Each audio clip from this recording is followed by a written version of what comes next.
তোমার সাথে আমার যেদিন প্রথম কথা হলো সেদিন আমার ভীষণ মন খারাপ ছিল, ভীষণ মন খারাপ।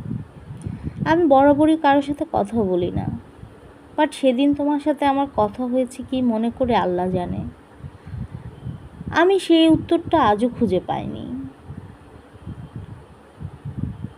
আমার কারোর সাথে কথা বলতে আমার মন খারাপের সময় আমার বিরক্তিকর একটা ভাব আসতো, কিন্তু তোমার সাথে কথা বলতে আমার ভালোই লেগেছে।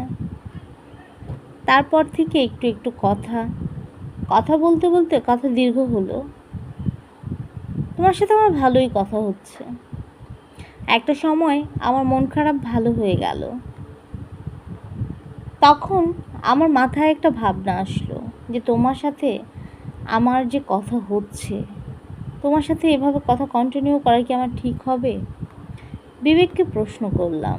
বিবেক আমায় উত্তর দিল, আমার দুঃসময়ে যে আমাকে সঙ্গ দিয়েছে, আমার পাশে ছিল, তার সাথে কথা বলাটা আমার উচিত, তার খোঁজ খবর নেওয়াটা আমার উচিত। এটা আমার এখন একটা দায়িত্ব।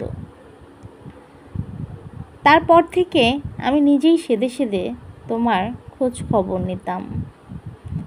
দায়িত্ববোধ কাজ করতো আমার ভেতরে।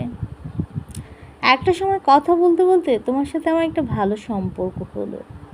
তুমি একদিন আমাকে প্রশ্ন করলে আমাদের সম্পর্কের নাম কি। আমি কোনো নামই দিতে পারলাম না তোমায়। সেই সম্পর্ক বাড়তে বাড়তে একটা সময় প্রেমের সম্পর্ক হলো। ভালো লাগা থেকে ভালোবাসা। তোমার সাথে কথা বলতে বলতে আমি তোমার মায়ায় পড়ে গেছি, কিন্তু আমি তখনও তোমাকে আমি তোমাকে দেখিনি। তোমাকে দেখেছি অনেক পরে, তোমাকে ভালোবাসার পর তোমাকে আমি দেখেছি। তোমার কথা শুনলে মনে হতো যে তুমি একজন বিবেকবান একজন মানুষ, তোমার ভেতরে মনুষ্যত্ব আছে। সম্পর্কের যখন গুরুত্ব বেড়েছে, গুরুত্ব বাড়ার মাঝখানে তোমার সাথে আমার অনেক দূরত্ব চলে এসেছে।